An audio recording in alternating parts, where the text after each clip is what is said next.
for joining the Zoom, and happy baseball season. We have head coach Pat Hallmark here, and we would just like to start off with Coach, if you have an opening statement on just what you've seen from the guys this fall and going into the spring and this opening series against South Dakota State starting on Friday. We're excited. Yeah, we're excited to get the season going. We had an earlier start date this year for practice. The NCAA opened it up about 10 days earlier, so we've been going at it a little longer than normal. So I think everybody's chomping at the bit and tired of playing against each other, ready to play somebody else. So we're excited to learn a little bit of who we are and maybe where some holes are that we need to address that we're not aware of. So we'll see Friday. Apologies, everyone. I should have mentioned, if you could just use the raise hand function if you have a question, and I'll please wait, and I'll call on you and bring a question up to Coach. We'll start with Mike.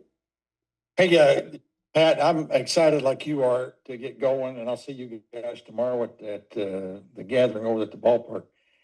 How long will your three starters go in the game, or is that going to be a touchy-feely thing for you and the coaches?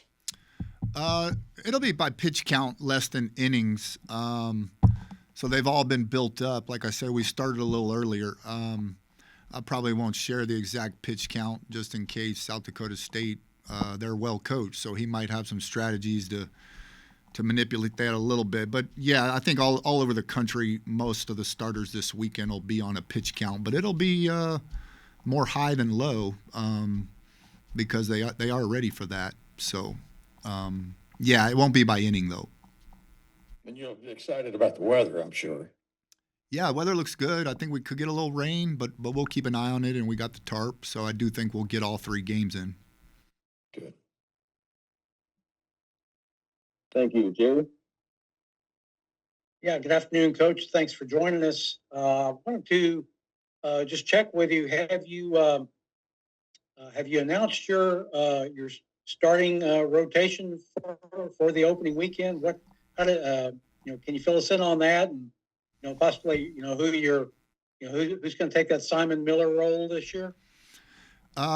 We have exchanged rotations with South Dakota State and Coach Bishop, so I'm happy to announce it, I guess, here. The kids know, our players know, but Rob will start on Friday.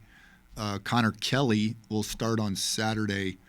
And Kendall Dove will start on Sunday. And then the stopper role, I call it the stopper role, the role you're referring to that Rob was in last year, is a little bit up in the air.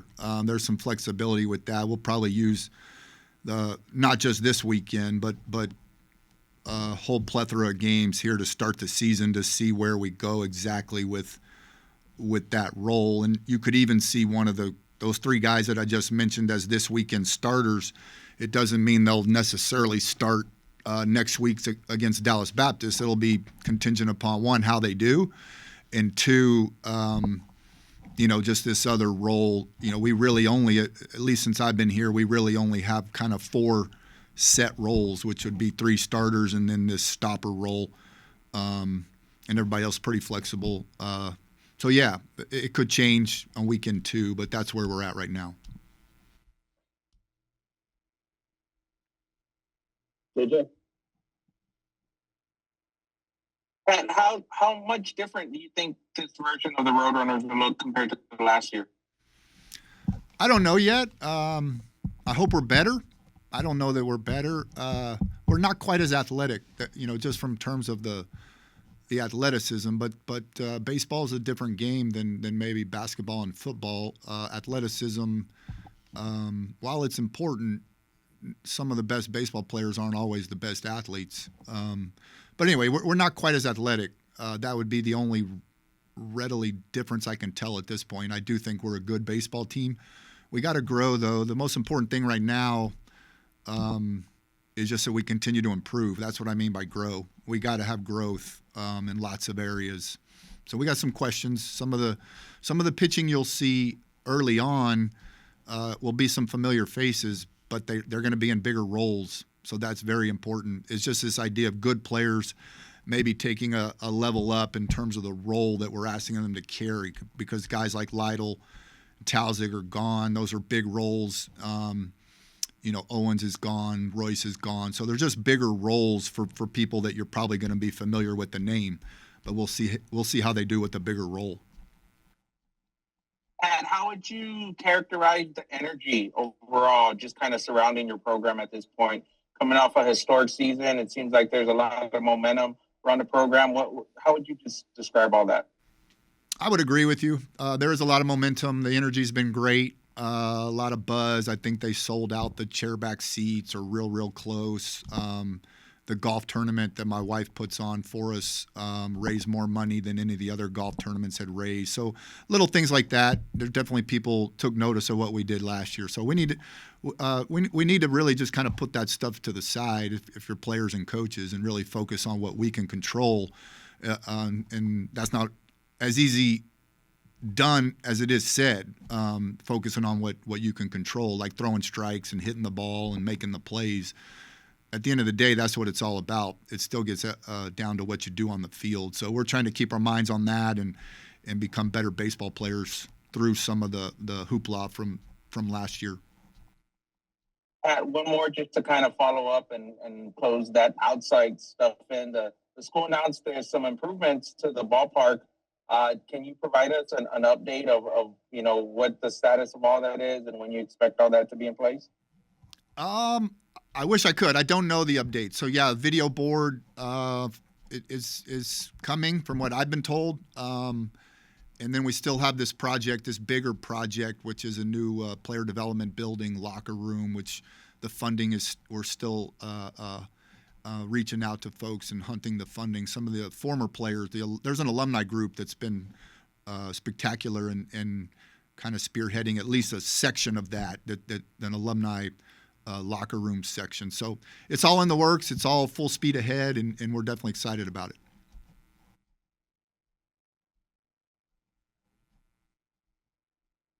Jerry? Coach, wanted to see if you do you have time to kind of go around the horn and tell us about the players that you have at each position, to kind of give us a fine-tuned picture of what we're going to see out here this weekend. Go position by position.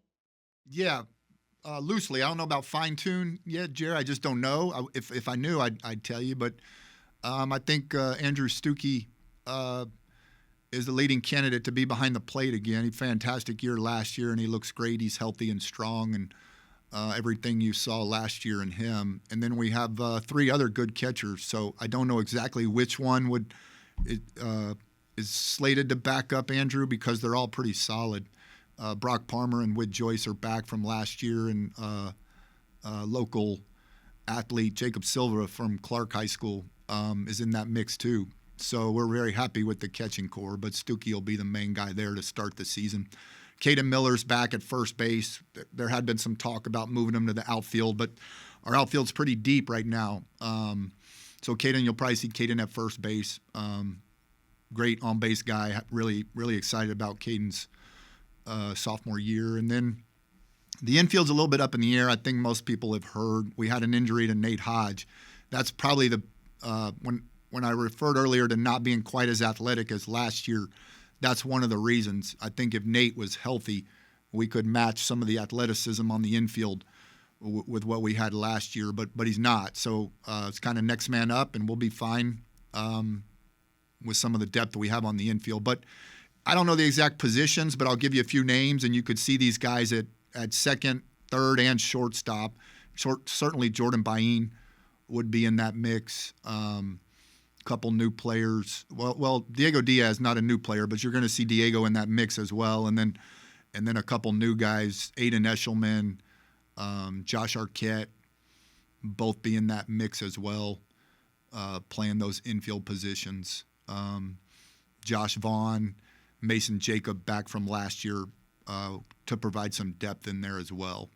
So that's where the infield will go. And that second base, third base, shortstop, early in the year, you'll see guys switching in and out of there. They very versatile group, and we train them that way. But all those guys I mentioned can play all 3. And we can lefty-righty match up a little bit too, because there's a good group of right-handed hitting infielders there, and again, guys like Diaz and Bain. There's a couple left-handed hitting infielders in there too, so we do play the matchup some on that infield. And then in the outfield, Detlefson's the only one back, but you'll see Drew out there. You know, he's a newcomer player of the year in the American Conference, so he'll be out there left field. You might even see Drew in center field, and then some of the other names in the outfield. Nate Johnson is a true freshman out of Katy with big power. He'll see some time in the outfield, and Lane Hayworth, transfer from Wichita State. Brandon Bishop, transfer from Houston. You'll see those guys playing some outfield for us as well.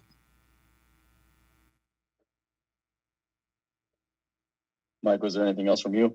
Yeah, here we have, and I've talked to a couple of scouts about this guy, and that's Stuckey. And you and I had this discussion the other day, Pat, and I happened to run into a friend of mine who scouts for the Phillies, and he said, "Hey, what is that team going to be like?" And I said, "It's going to be different," but I said, "I like Stuckey." And he said, "We know all about him, and I'm going to be seeing him 2 or 3 times." So people are watching your guys, and I think that's so great, because it just means that there's some recognition going on, and I'm excited about this. Yeah, we are too, and Stuckey deserves that. He profiles like a professional player offensively. He hits for power and he walks, which they like. That's, in this game, they like that, and Andrew can do that. He's a little underrated, I think, in pro ball behind the plate because the arm's not super powerful for professional baseball, but he controls a running game. We challenged him last year. Quick story, when we went to the regional, we were scouting Kansas State, and they had some guys that could really run, and we told him, Andrew, it's not a matter of if, it's just a matter of what inning. In other words, when they're going to try to run on you. And he threw the first guy out, if you remember, in that first regional game, and shut down the running game for the rest of that regional because we were pitching well and people didn't want to risk the stolen base, losing base runner. So that's what you got to do. You can't give up the free 90s. So Andrew's capable of that. He's capable of being a good thrower as well. So if he does that, he does have a shot at pro ball. Okay, thanks. Thank you. We'll throw it to JJ. From a pure X's and O's standpoint, is there a specific area early in the season you guys focus on more than others, or just trying to get just into baseball shape? Pitching's always on your mind. I think whether it's fortune or a knack for doing it, we've been able to develop hitting and offense around here. When I say we, I'm talking about Coach Aguayo and I. We've tended to have some pretty good offenses and put runs on the board. It's just hard at a mid-major to recruit the top-notch pitchers. You can find some physical hitters, again, even if they're not the best athletes. You can train them and they can get physical in that weight room, and you can really do some damage at the plate. That's what we believe. But sometimes just because so much pitching is available in terms of numbers, right? So like if you're filling out a roster and you're at University of Texas or TCU or somewhere, you're going to need 20 pitchers.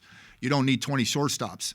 So they eat up a lot of the pitching where the pitching depth from a recruiting standpoint is much thinner than the position player depth. So I say all that to say every year going into the year, we're always hunting just this tough-minded pitcher. We know we're not going to have the 95 to 98 mile-an-hour arms that some of the power forward programs have that they can run out there. We might have 1 or 2 where they're going to have 10 or 12. So we need these tough-minded strike throwers, kids that can handle getting hit a little bit. We know we're going to give up some hits, if we're throwing 90, and that's what people hit, right? So, but we got to be able to keep throwing strikes, change speeds, pitch backwards, have a plus off-speed pitch. And this all ties into pitching development and tough people, tough as in mentally tough, where they keep coming through adversity. So that's what we're hoping we see early on in the season. And we got a couple guys we like, Kendall Dove and Sam Simmons, again, names from last year that didn't pitch a lot. We think they've taken a step forward in this kind of pitcher development where you're not going to see the 95 from them, but you'll see hopefully a couple kids who really know how to pitch and they enjoy competition a lot. You mentioned mentality. The junkyard dog thing kind of took shape last season. How does that every year is a different team? How do you kind of implement that into the group this year? Ooh, I might get in trouble, JJ. If I answered that with complete transparency, I'd probably get calls from moms, and we challenge them. We are hard on them. I mean, I don't think, it's not a secret. We're just very honest. When the product on display in practice, inter squad, is not going to beat the best people, yet the body has the talent to perform better, it gets ugly sometimes. We tell them, and they don't always like it, and that's okay. We're not always friends. I don't mind saying that. It's just how it is. If you're going to be at a program like this, you got to be that way. So, and on day one, I don't think we're there yet. We'll see Friday, and we'll find out real quick when we get to DBU and some of these other folks. But South Dakota can put it on us too. But I don't think we're there yet with that mentality that you're talking about. It comes through fire, and we got to be put in the fire. We'll see. But that's what we're hunting. We are hunting that same mentality. All right, a couple more. Let's go to Jerry. Yeah, Coach, I wanted to ask on the players returning from last year, guys that maybe did not play a whole lot last year, or out of that group, can you name a couple that have advanced quite a bit in their development? Some players that might surprise us early on this year? Yeah, Kendall Dove and Sam Simmons, like I mentioned a few minutes ago, those are the two that jump out to my mind at first because going into the season, they are slated to pitch a lot of innings, right? We'll see how they do, but certainly in inter-squad games against our own hitters, they look like they've taken a step. We always feel like if you can have some success in the fall inter-squad games and what I call the spring inter-squad games, which simply means these inter-squads that we're playing right now. It's not really spring yet, but we call them the spring inter-squad games. If you can get our hitters out and put up some numbers in those games, we feel like you're in a good place to get other teams' hitters out. And Kendall and Sam have been able to do that relatively consistently. They're not perfect every time out. Nobody is, but they look good. They really do. They've added a little bit to their repertoire, and they just look a little more confident. They look like they're ready for a bigger role. There's not a lot of fluff or BS to them. It's very businesslike. So we'll see how they do. Awesome. One more, and unless we're done with questions. Mike. Yeah. Have you had any chance to get any kind of a line on South Dakota State? A little bit. We have exchanged starters, so I think they got three righties going. Madison, who pitched a little bit for him last year in relief, I think mostly, and then I'm not sure the exact pronunciation, but the kid that pitched the most for him last year, going on Saturday, Schlecht, I think is maybe the pronunciation. And then a JUCO guy from Johnson County who we're familiar with. His name's Novotny. He's going Sunday. Johnson County went to the World Series last year, so he's a good right-handed pitcher as well. So that's who they're starting. And then they got a big boy in the middle of their line. I'm sure he'll hit in the middle of the lineup. Lusky hit 14 home runs for him last year. And then they got a couple kids that hit 350 probably batting in front of him. And then you and I have talked. They got some major league blood in the lineup too with Jerschley. I'm sure he'll be in there for him too. So, his dad's a former major league coach. So they got a good team, and I'm sure they'll be ready for us. They've probably been inside a bubble, so they're probably going to be really excited to get outside, and we're excited to play those guys as well. That's great. I appreciate it. Awesome. Thank you, everybody, and happy baseball season. Thank you, guys. Thanks, Coach. Look forward to seeing y'all.